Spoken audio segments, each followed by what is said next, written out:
Salut à tous, c'est Pang de la chaîne, bienvenue sur cette vidéo qui continue notre cheminement sur la méthode Silva. Toujours avec Dame Lee Pasco. Salut Lee. Salut Pang, prête à continuer le cours de 72, oui, etc. Exactement. Ce qu'on disait, c'est que ce coup-ci... Il y a tellement de choses dedans, c'est fascinant, oui. Ouais, et ce qu'on disait, c'est que ce coup-ci, Lee va être un petit peu plus présente parce que là, elle a eu 1 mois et demi où elle n'a pas arrêté de circuler partout en Europe. Là, c'est bon, elle est un peu posée chez elle, elle va bosser online depuis chez elle, mais au moins, elle ne va pas rouler partout en Europe pour donner les séminaires. Donc, il est probable qu'on ait un peu plus de rendez-vous comme ça à vous proposer. Voilà, plus de continuité quand même, parce qu'il y a eu beaucoup d'interruptions. Voilà.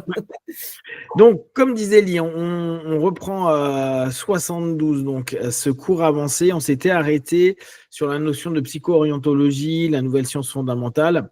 Là, donc, souvenez-vous, on a un résumé global et on reprend des éléments de cette soirée-là. Mécanisme de programmation et de guérison. La guérison est présentée comme un processus accéléré par l'entrée dans des dimensions alpha et θ applicables à divers domaines, médical, dentaire, accouchement. Donc, on vous rappelle toujours avec Lee, la méthode Silva ne veut pas se substituer du tout à la médecine. Quand il parlait de guérison, je pense qu'à l'époque, il faisait moins attention à ce type de sémantique-là. Il y avait la notion de healing qu'il faut vraiment prendre en compte. Après, il a fait très, très attention. C'est pour ça, c'est aussi important de savoir quand les auteurs parlaient de quelque chose. Là, on est en 72, donc 6 ans après vraiment le début de la méthode en tant que telle, d'un point de vue purement structuré. Et le mot guérison, il y sera dans le cours de base, pour ceux qui l'ont suivi, ou même dans les cours avancés. Ah si, on pourrait peut-être parler du healing, du travail là, je ne sais plus comment il s'appelle en français, mais le travail de vibration. La notion de healing, vraiment penser, c'est pas du tout le but de la méthode. Le but de la méthode étant de vous faire diminuer le stress pour potentiellement que votre santé soit meilleure. Mais c'est pas dire ou faire un cas ou travailler sur des choses, mais c'est pas dire nous on guérit quoi que ce soit ou nous on est dans une recherche de guérison. On est dans une recherche d'ensemble d'éléments qui pourraient modifier les symptômes. D'accord ? Je relisais ça. Je lisais des articles sur l'hypnose, mais je trouve que c'est à peu près la même chose. Un hypnotiste ne vous dira pas qu'il va vous guérir. Il va dire, si on diminue le stress, il est possible que des symptômes qui aient été déclenchés par du stress fassent diminuer vos symptômes parce que vous êtes en train de gérer le stress, mais pas parce qu'on est en train de guérir forcément autre chose. D'accord ? Donc, on reste toujours très attentif à cette sémantique pour que vous soyez le plus clair possible. Mais justement, dans ce cours avancé de 72, il n'y a aucune technique qui est hands-on, comme on dit. Et effectivement, au départ, quand il expérimentait tout ce qui était touché physiquement le corps, parce que là, justement, il y a toujours le risque, on intervient avec les médecins, pratiquer la médecine sans licence. Au départ, il a expérimenté tout ça. Il a formé un institut séparé juste pour faire ça, qui était l'Institut de psychorientologie. Et quand il a bien expérimenté, là, il a combiné un peu les cours que aujourd'hui, on a divisé de nouveau en graduate et en ultra. Mais 72, il est toujours en train d'expérimenter. Il explore, il expérimente, il découvre. Et il faut qu'on se rappelle, parce que moi j'avais l'impression, le premier cours en 66, c'était le cours, toute faite, c'était prête, et ça n'a pas changé depuis. Et puis, j'ai découvert que la première personne qui voulait être instructeur a dû écrire les exercices parce que José les a dit directement de sa tête, rien n'a été écrit. Et, donc, évidemment, ça continue à développer après le premier cours en 66. Pour ceux qui n'ont pas suivi les 250 vidéos qu'on a fait, dans les vidéos, on n'a pas suivi toutes les 250. Je ne comprends pas. Comment ça se fait ? Comment est-ce possible ? Comment ça ? Vous tombez maintenant et vous n'avez pas vu les 257 autres ? Je ne comprends pas. On avait pendant un moment avec Lee repris tout le cours et on s'était interrogé sur la structure du cours. On avait même repris certains éléments du trainer, du cours d'instructeur où je disais à Ali, et on travaillait ensemble, à se dire waouh, c'est super bien bossé, c'est la sémantique et tout. Puis on s'est rendu compte au fur et à mesure que ça a dû prendre des années, mais c'est pas sorti comme ça, genre je sais bien quoi, l'ensemble des éléments que vous entendez en cours, ça a été peaufiné. C'est-à-dire que ça a demandé vraiment des années et des années pour que ce soit vraiment structuré dans un discours hypnotique, dans un discours qui vous permette d'entrer en alpha, dans un discours qui vous permette d'absorber les suggestions, etc., etc. Qui sommes aussi hypno, on a adoré travailler ces textes et tout ça parce qu'on se dit ah ouais, c'est bien structuré, mais c'est pas une structure qui est arrivée comme ça. C'est vraiment, il a fait ce qu'on appelle TOT dans la PNL et l'hypnose, qui est test, opérer des changements, tester à nouveau, et puis exit, sortir quand il était satisfait. Mais effectivement, on pourrait se dire 66, comme ça a été le premier cours, il était ultra structuré. Alors, je ne sais pas si vous avez déjà donné des cours, mais moi, par exemple, qui suis énormément dans l'impro, j'ai un canevas, globalement, et après, c'est j'y vais.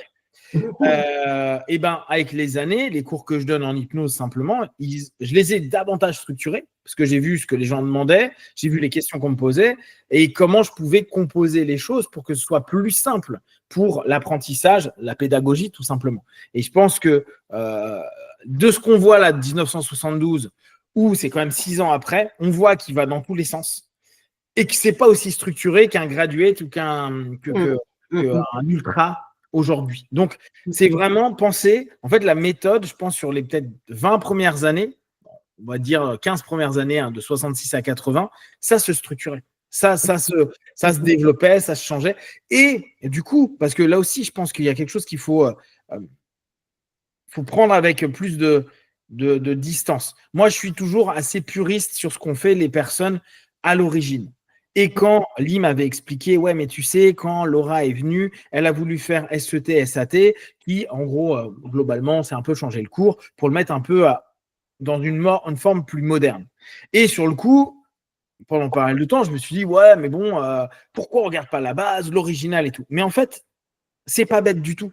C'est moi qui suis trop idiot et trop j'aime bien l'ancien pour me dire que à la base, José, il était lui-même flexible.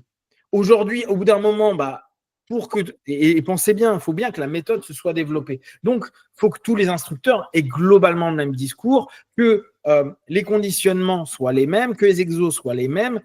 Et c'est pour ça que ça s'est structuré aussi bien. Et c'est pour ça que ça s'est développé aussi bien. Oui.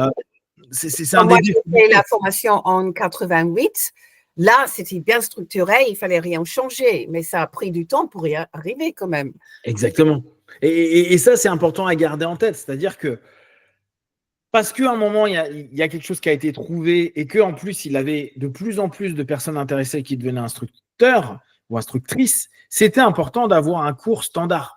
Ce qu'a fait la méthode Silva, c'est ce que n'a pas fait l'hypnose. Là, en ce moment, je suis en train de faire une série vidéo issue d'un bouquin de Roy Hunter, excellent, je te l'enverrai, qui est sur l'histoire de l'hypnose anglo-saxonne. Et il nous montre des années 50, 60, 70, 80 jusqu'à 2012 l'évolution du système. Il est génial, le bouquin, je te l'envoie tout à l'heure, j'y pense.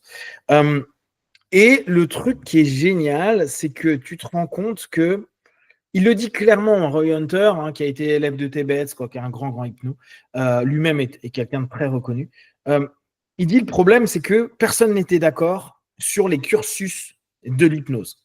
Du coup, dans tout ce qui est lay hypnotiste, on ne parle pas de medical hypnotiste, on parle de lay hypnotiste, et on s'est rendu compte que l'hypnose est ce qu'elle est aujourd'hui avec plein de tendances. Alors, c'est cool quand on aime l'hypnose, mais pour quelqu'un qui ne connaît rien, qui se dit je veux apprendre l'hypnose et que tu lui dis ah ouais, mais ça dépend si tu fais la NGH ou si tu vas à la Milton Erickson Institute ou si tu vas chez les Hellman ou si tu vas chez Jerry Kine ou si tu vas chez machin, et c'est pas la même chose. Justement. Et ça, c'est un défaut. C'est un défaut de l'hypnose que Silva n'a pas eu, je trouve. Mais Silva avait le contrôle complet pendant que hypnose, justement, on ne peut pas dire qu'il y a quelqu'un qui a créé un cours qui s'appelle hypnose. Même avant que ça s'appelait hypnose, il y avait déjà plusieurs d'autres versions. Donc, oui, mais donc ça, c'est vraiment un avantage avec Silva. On sait exactement ce qu'on va enseigner et ce qu'on va apprendre si on est étudiant. Exactement. C'est-à-dire que, et ça aussi, c'est cool. Donc, du coup, bah ça c'est standardisé, que Laura à un moment ait dit tiens on va changer. Bah maintenant avec le recul, je me dis mais non, elle a pas tort, parce que moi j'adore la version originale parce que bah, c'est celle que j'ai travaillé, etc. Et comme je vous dis, mais moi c'est un de mes défauts, hein, je suis complètement biaisé là-dessus. J'adore être au plus proche de ce que la personne qui a créé a fait. Mais c'est parce que ça c'est complètement, pour moi il y a une espèce de, c'est complètement faux hein, ce que je dis, mais il y a une espèce de pureté dans le truc où je me dis ah bah voilà, là on a vraiment la manière qu'il pensait. Sauf que non, sa manière de penser X à un moment T, pardon, n'est pas la même à T plus 10 ou plus 20. Donc, avec le temps, il a évolué. Et Lee l'a souvent dit, José réfléchissait constamment en termes de solutions et trouvait des nouvelles applications. Bah, du coup, quand on dit, ouais, mais la méthode, aujourd'hui, plus maintenant, parce que ça a rechangé, mais quand ils ont voulu faire une transition vers autre chose, bah, c'est pas bête parce que c'est trouver une solution pour que la méthode continue à être à jour et que ça puisse attirer, intéresser, se partager, etc. etc. C'est aussi un marché comme un autre. Mais moi, maintenant, j'ai plus de flexibilité à me dire je comprends parce que c'est une forme d'adaptation et que tant qu'on garde le raisonnement et le fond, la philosophie qu'avait José, pourquoi pas.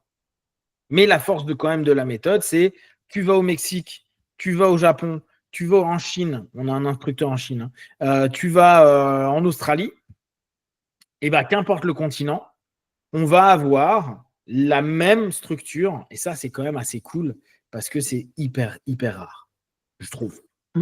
Okay, oui. Et justement, on voit un petit peu comment ça a développé depuis 66, mais avant 66, il y avait littéralement 23 ans de recherche, d'expérience, etc., etc. La relaxation profonde tout seul. José dit souvent qu'il a passé des années et littéralement des milliers de dollars pour perfectionner la relaxation profonde. Et ça, c'est vrai que c'est un exercice de base, mais ça, c'est juste une partie du cours. Donc, il a vraiment dédié sa vie à créer ça aussi proche que possible à parfaite. Mais évidemment, aucun cours pour des êtres humains est parfait. Non, non, non. Et puis après, pensez bien, hein, c'est pas parce que nous, Lee va adorer des choses dans la méthode, moi je vais adorer des choses.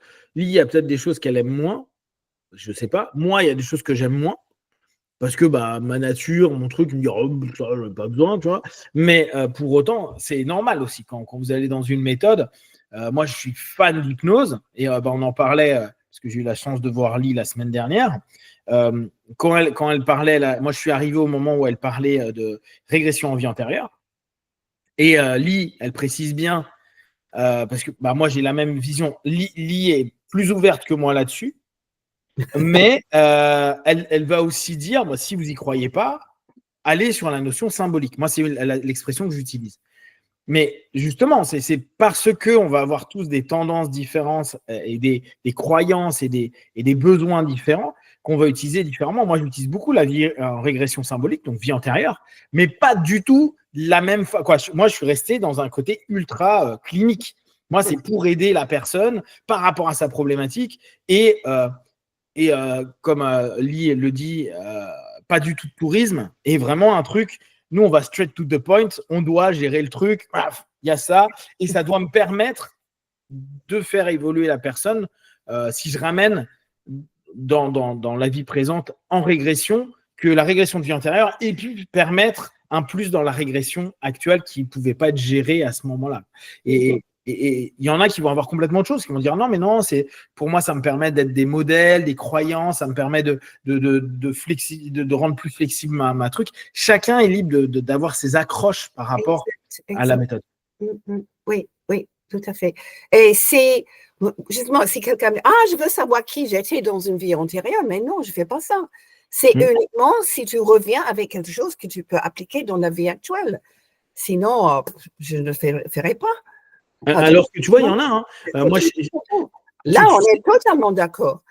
Ouais, exactement. Mais tu vois, sur la notion de vie antérieure, alors je ne sais pas si tu avais vu, mais il y a beaucoup les Mexicains, je crois que c'est les Mexicains qui bossent ça, ou les Colombiens, je ne sais plus, qui ont vachement développé non plus les vies antérieures, non plus les vies comme Burt Goldman avait proposé, des vies parallèles, ce qu'il appelait doppelganger, des doubles quantiques, etc. Oui, oui. Ils sont passés sur des vies extraterrestres. Donc, en gros, maintenant, ils vont communiquer. Ouais, mais c'est le même principe, en fait. Ils touchent des personnes qui sont intéressées par les ovnis, par tout ça, ce qui est très intéressant, hein, et ils disent, je vais vous emmener à voir si votre âme n'a pas été une âme extraterrestre. Et tu vois, on n'est plus dans la régression de vie antérieure, mais dans une régression de possibilités dimensionnelles, globalement, et dire, on va voir où ça t'amène, peut-être dans un temps passé, mais peut-être sur une autre planète, peut-être que tu as été autre chose. Et tu vois des gens qui, pendant 3 heures, il y a des vidéos online, 3 heures qui t'expliquent qu'ils sont sur une planète, qui parlent de telle manière, qui a telle... Bon, pourquoi? Tu vois, dans l'absolu, c'est rigolo, c'est une expérience qui peut être super chouette. Mais qui, pour moi, qui aime la clinique, qui aime bien, là-dessus, j'ai un peu le côté Silva, mais il faut qu'il y ait une raison. Tu vois, je m'en fous de savoir que tu as été un extraterrestre. Super. Et moi, ce qui m'intéresse, c'est, OK, ça va t'aider comment maintenant? Mais après, je peux comprendre le fait que ça plaise. Donc, en fait, au travers de tout ça, de hypnose symbolique, on peut ouvrir sur plein de choses. Tout à fait. On n'a plus besoin de le prouver. Oui, c'est vrai qu'à l'âge de 6 ans, on a fait ceci. Ça n'a plus d'importance parce qu'on ne peut rien prouver. Donc, ça ouvre tellement de possibilités.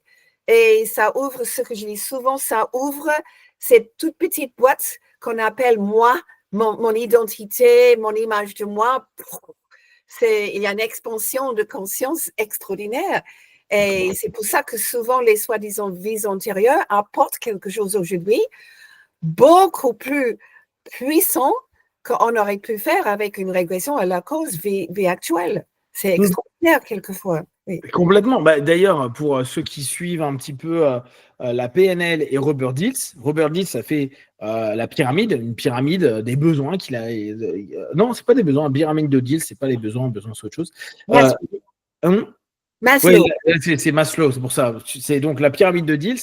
Et tout en haut de sa pyramide, en gros, il parle d'identité. Il dit, une des choses les plus difficiles, c'est changer l'identité. Et il dit comment on peut changer l'identité par la foi. Alors, la foi, l'ensemble des éléments qui ta spiritualité, entre guillemets. Ce qui est cool, et Lali vient de le faire remarquer, c'est qu'à partir du moment où ton identité est résumée par ce que tu as vécu dans l'ici et maintenant, dans cette vie jusqu'à présent. C'est dur de dire, oui, non, mais j'ai été traumatisé, mais en fait, je ne suis pas traumatisé. Compliqué. Par contre, dire que ton toi, il a pu être un autre toi, et que donc cet autre toi, tu peux faire en sorte qu'il apprenne quelque chose de cet autre univers, la vie antérieure, tu ouvres la possibilité d'une identité ou d'une parcelle de ton identité qui se modifie, sachant que tu admets que tu as été peut-être cette autre ou cette. Et là, on revient sur le truc du quantum jumping où tu te dis, il y a un autre toi qui a possiblement absorbé les informations différemment et donc résolu ou en tout cas apaiser le problème dans lequel tu es. Et c'est vrai que du coup, on peut aller toucher par cette spiritualité, ce côté plus spirituel en tout cas, l'identité et donc faire bouger un ensemble de structures dissonantes peut-être plus facilement que simplement avec la régression avec la régression à la cause. Justement, oui. Et c'est vraiment extraordinaire les résultats. Donc, pourquoi refuser de pratiquer quelque chose qui marche tellement bien? Comme était le cas justement avec Brian Weiss quand il n'y croyait pas du tout, mais il a pratiqué, il a eu des super résultats. Alors, d'ailleurs, on parle un peu d'hypnose, hein, mais vous nous connaissez, on aime bien, donc j'en profite. Attends, on a un peu abandonné le 72, ça arrive souvent. Non, on est dedans, on est complètement dedans. Si, où la volonté nous prenne, où l'intérêt nous prenne, oui. Exactement. Tu sais que, alors voilà, en relisant là, le bouquin de Roy Hunter, une des personnes qui a été les plus reconnues et qui a été peut-être la première à avoir travaillé sur les vies antérieures, ce qu'il appelait hypnose prénatale. C'est un gars qui s'appelle Saul Lewis. Ça te parle? Saul Lewis. S-O-L, plus loin L-E-W-I-S. Saul Lewis. Tu en as déjà entendu parler ou pas? Non, je ne connais pas. Ouais. Bon, je t'enverrai le bouquin de Roy Hunter. Il en parle pas mal dedans. Et pareil, Bon, là, si vous êtes un petit peu hypno, ça va vous intéresser. Hein. Il y a, juste après, on revient sur notre hypno, monsieur José Silva. Arons, tu sais qu'avant, il a été en guerre contre la NGH. Il avait créé sa propre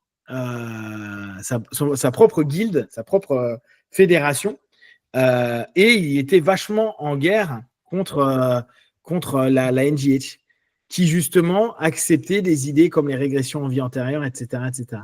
Je trouvais que c'était assez intéressant. Et il a très bien connu Norse. Alors, sur le West, je ne connais pas moi-même, mais je demande si José l'a connu, parce que la seule autre personne que j'ai entendu parler de vie antérieure comme vous savez quoi, prénatal? Ouais, prénatal, ouais. Prénatal était José Silva dans le Graduate. Il parle justement d'une régression prénatale. Donc, peut-être lui, parce qu'il a fait beaucoup de cours, il a lu beaucoup de livres, il s'est formé un peu partout. Donc, c'est tout à fait possible. Ouais, c'est intéressant parce qu'en plus, c'est exactement dans ces périodes. Hein. Lui, c'était un des Lewis, il a commencé à faire ça dans les années 50, tu vois. Donc, ça peut complètement correspondre à cette période avec José. Bah, de toute façon, je t'enverrai ce bouquin-là, mais j'ai trouvé ça très, très intéressant. Bref, revenons sur José. Et revenons sur notre petite partie de cours. N'oubliez pas, hein, alors, plus pour moi que pour Lee, mais maintenant, je pense que Lee, elle est aussi d'accord. Il y a beaucoup d'hypnose dans la méthode Silva. Et moi, ça a été mon postulat de départ. Et on a commencé la méthode Silva avec cette comparaison-là. Donc, moi, je suis très à voir l'aspect hypnotique. Et comme on vous l'a dit, ça, je pense que c'est quelque chose qu'on admet, l'hypnose est la grand-mère de la méthode Silva ou la grande tante, parce que après, à partir de ce modèle-là, lui a dérivé sur d'autres choses et a développé son propre système. Donc, le fait qu'on vienne souvent sur de l'hypnose, c'est assez normal parce que José lui-même étant un bon hypno et a beaucoup pris sur cette facette-là. Au point où la National Guild accepte, si tu as fait la méthode Silva, ils acceptent le nombre d'heures pour le diplôme de la National Guild, parce que pour eux, c'est un très bon cours en auto-hypnose. Excellent. Ah, je m'en souvenais pas. Je crois que tu me l'as dit, mais tu vois, là, d'un coup, ça me le rappelle. Ah oui, exact. Ah oui, non, mais alors, la National Guild, hein, pensez bien, c'est un des regroupements d'hypnos les plus importants dans surtout ce qu'on appelle des hypnoses laïques, des hypnotistes laïques. C'est pas des hypnos médicaux. Et ce qu'ils appellent les hypnotistes. Et c'est super intéressant. Donc, vous voyez à quel point c'est considéré comme un modèle potentiel d'hypnose. Continuons. Le corps a une capacité innée à se guérir, ça on l'avait vu la dernière fois, donc le corps guérit. Et l'interférence mentale, souvent inconsciente, est la cause principale des problèmes psychosomatiques. Alors, je ne sais pas si c'est un absolu, là on reste dans le discours que propose José. Néanmoins, on sait qu'il y a un impact du corps sur l'esprit et de l'esprit sur le corps. Et qu'il y a quand même beaucoup d'éléments où on peut, de par notre stress, on reprend simplement ce modèle-là, impacter le temps de guérison ou développer un ensemble de symptômes qui amènent à des maladies ou qui sont des symptômes d'une maladie. Ça ne veut pas dire que c'est que le stress qui l'a fait, c'est un ensemble de facteurs. Hein. Ça peut être génétique, ça peut être environnementaux, etc. Mais ça reste hyper intéressant de se dire le corps et l'esprit cohabitent ensemble et permettent potentiellement d'arriver à une homéostasie de bonne santé et aussi peut se déséquilibrer et que la tête peut faire se déséquilibrer le corps comme le corps peut faire se déséquilibrer la tête. C'est important de voir ce double lien-là parce que souvent, nous, en méthode Silva, en auto-hypnose ou dans plein de systèmes, on va dire notre tête peut gérer le corps. Je vais en alpha, ça peut gérer. Quoi ? En l'occurrence, si je vais vers le corps, si je vais en θ, je peux gérer mon corps. Mais le corps peut embêter le cerveau. Et l'exemple le plus simple, c'est si vous êtes un peu hypno ou si vous faites la méthode Silva, si vous avez déjà eu beaucoup de fièvre, vous allez constater que vous n'arrivez pas à rentrer en alpha ou en θ. Parce que vous n'arrivez pas à focaliser, parce que votre cerveau, il vous envoie plein de trucs et vous n'arrivez pas à rester en transe. pour les hypnos ou en alpha pour les sylva. Et moi, j'ai fait le test plein de fois. Il y a eu des moments, j'ai eu des pics de fièvre. Je tentais. Et en fait, c'est comme si j'avais plein de messages, plein de mots, paroles, images. Impossible de me focaliser. Or, la focalisation est l'élément de base à un moment donné pour se relâcher. Par contre, vous faites la même chose en vous mettant sous une douche froide. Après avoir fait aïe, bah, vous allez réussir à vous focaliser. Parce que moins chaud, parce que le cerveau va oui, en général, tu vas avoir très froid, donc tu vas crier dans tous les sens. Ah, ok. Et puis, quand tu as de la fièvre et que tu vas sous une douche glacée, en général, tu n'es pas super bien à ce moment précis. Et donc, redescendre la température corporelle nous ramène à une potentialité de bien gérer notre niveau ou la transe hypnotique. Le contrôle mental permet de diriger l'opération mentale pour aider directement les symptômes corporels. Donc là, on revient vraiment à cet état d'esprit qu'a José dans toute cette dynamique avancée qui est on peut accompagner le corps avec notre niveau alpha, avec notre niveau θ pour qu'il réussisse. Et c'est pour ça que au cours de base, vous allez étudier le miroir de l'esprit. C'est pour ça que vous allez étudier comment même aller à l'intérieur, visualiser vos organes, même si à la base c'est pour faire des cas, vous pouvez le faire pour vous-même, imaginer des choses, etc. On peut parler de tout le travail que Lee, pour ceux qu'on fait avec Lee, ont entendu parler, le travail de Simonton, qui a aidé des personnes en phase terminale de cancer à réduire leurs symptômes, vivre plus longtemps. Ils sont morts, bien sûr, au bout d'un moment, mais qui ont vraiment réduit de beaucoup des symptômes associés à leur tumeur, etc., par la visualisation, par plein d'exercices qu'on retrouve dans la méthode.